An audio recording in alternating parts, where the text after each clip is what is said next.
Assalamualaikum warahmatullahi wabarakatuh. Halo teman-teman semuanya, apa kabar hari ini? Alhamdulillah sehat-sehat aja kan? Alhamdulillah. Selamat datang pada video pembelajaran kali ini pada mata kuliah Etika Bisnis dan Profesi. Sebelumnya, perkenalkan saya Putri Wangasari dengan NIM 223209019, mahasiswa program studi D3 Akuntansi Politeknik Negeri Madiun. Pada video pembelajaran kali ini, kita akan membahas materi tentang Good Corporate Governance. Jangan lupa simak videonya ya teman-teman. Latar belakang munculnya GCG. Yang pertama dimulai dari populernya istilah tata kelola perusahaan yang baik atau yang lebih dikenal dengan istilah asing Good Corporate Governance atau GCG. Tidak dapat dilepaskan dari maraknya skandal perusahaan yang menimpa perusahaan-perusahaan besar, baik yang ada di Indonesia maupun yang ada di Amerika Serikat. Akibat dari praktik tata kelola perusahaan yang buruk oleh perusahaan-perusahaan besar ini bukan saja telah menimbulkan krisis ekonomi di Indonesia, tetapi juga mempengaruhi perekonomian di Amerika Serikat dan di dunia.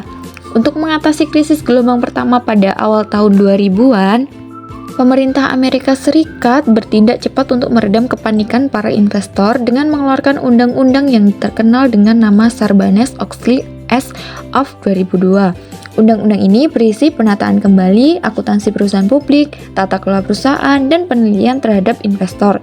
Oleh karena itu, undang-undang ini menjadi acuan awal dalam menjabarkan dan menegakkan GCG, baik di Amerika Serikat maupun di Indonesia. Nah, sebelum kita membahas lebih jauh, kita perlu memahami terlebih dahulu apa sih sebenarnya yang dimaksud dengan Good Corporate Governance atau GCG itu sendiri. Pernahkah kamu berpikir bagaimana sebuah perusahaan bisa terus bertahan, tumbuh, dan berkembang di tengah maraknya tantangan dan krisis ekonomi yang sedang berjalan? Jawabannya bukan hanya pada besar modal atau banyaknya karyawan, tapi pada tata kelola perusahaan yang baik atau yang kita kenal dengan istilah Good Corporate Governance. Menurut Sukresno Agus 2006 mendefinisikan bahwa tata kelola perusahaan yang baik sebagai suatu sistem yang mengatur hubungan peran dewan komisaris, peran direksi, pemegang saham, dan pemangku kepentingan lainnya. Setelah tahu definisinya, kamu mungkin bertanya, oke, GCG itu penting, tapi seberapa penting sih sebenarnya? Mari kita lihat dampaknya bagi perusahaan baik saat GCG diterapkan maupun tidak. Ketika GCG tidak diterapkan tanpa adanya tata kelola perusahaan yang baik, perusahaan akan mengalami berbagai masalah, yaitu yang pertama, ketidaktransparan terhadap laporan keuangan, yang kedua, adanya korupsi, dan yang ketiga, berujung kebangkrutan. Sedangkan ketika GCG diterapkan, maka dengan menerapkan GCG, perusahaan dapat meningkatkan kepercayaan investor, menjaga keberlangsungan bisnis, serta menciptakan lingkungan kerja yang sehat dan profesional. Kalau begitu, bagaimana cara perusahaan bisa menerapkan GCG? Jawabannya ada pada 5 prinsip dasar yang menjadi landasan tata kelola perusahaan yang baik. Apa saja sih prinsip-prinsip itu? Prinsip-prinsip GCG menurut NCG ada 5. Yang pertama, transparansi. Perusahaan harus terbuka, jujur, akurat, tepat waktu, dan mudah dipahami dalam mengungkapkan informasi yang relevan kepada pemangku kepentingan. Dengan adanya prinsip ini membantu membangun kepercayaan dan mengurangi risiko penyalahgunaan informasi. Yang kedua, akuntabilitas. Perusahaan bertanggung jawab atas segala tindakan dan keputusan kepada para pemangku kepentingan, serta sistem pengendalian internalnya kuat dan efektif harus diterapkan untuk memastikan akuntabilitas. Dengan adanya akuntabilitas mendorong perusahaan untuk menjalankan bisnis secara bertanggung jawab dan profesional. Yang ketiga, tanggung jawab atau responsibility. Perusahaan memiliki tanggung jawab terhadap masyarakat, lingkungan, dan pemangku kepentingan lainnya. Perusahaan harus mematuhi hukum dan peraturan yang berlaku, serta menjalankan kegiatan bisnis yang bertanggung jawab secara sosial dan lingkungan. Dengan adanya tanggung jawab, menciptakan citra positif bagi perusahaan dan membangun hubungan yang baik.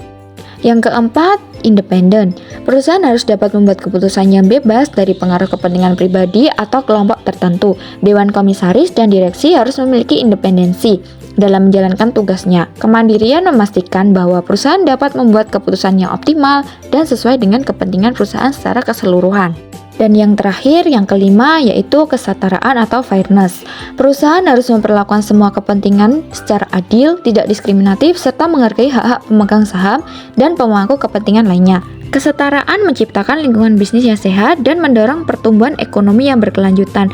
Dengan menerapkan prinsip-prinsip tersebut, perusahaan dapat meningkatkan kinerja, membangun kepercayaan pemangku kepentingan, dan menciptakan lingkungan bisnis yang sehat dan berkelanjutan. Setelah kita tahu prinsip-prinsip GCG itu apa saja, apa yang akan didapatkan oleh perusahaan jika menerapkan GCG tersebut dengan benar? Yuk kita bahas manfaat yang nyata dalam penerapan GCG.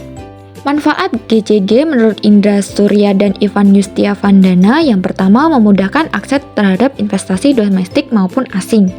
Karena dengan menunjukkan tata kelola perusahaan yang baik dan transparan. Yang kedua, biaya modal yang lebih murah. Karena investor lebih percaya dan bersedia berinvestasi pada perusahaan tersebut. Yang ketiga, memberikan keputusan yang baik dalam meningkatkan kinerja ekonomi perusahaan. Sehingga perusahaan dapat meningkatkan kinerja dan meraih profit yang lebih besar juga.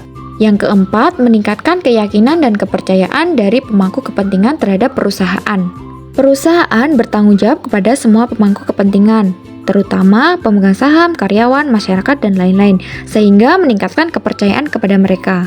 Yang terakhir, yang kelima, yaitu melindungi direksi dan komisaris dari tuntutan hukum.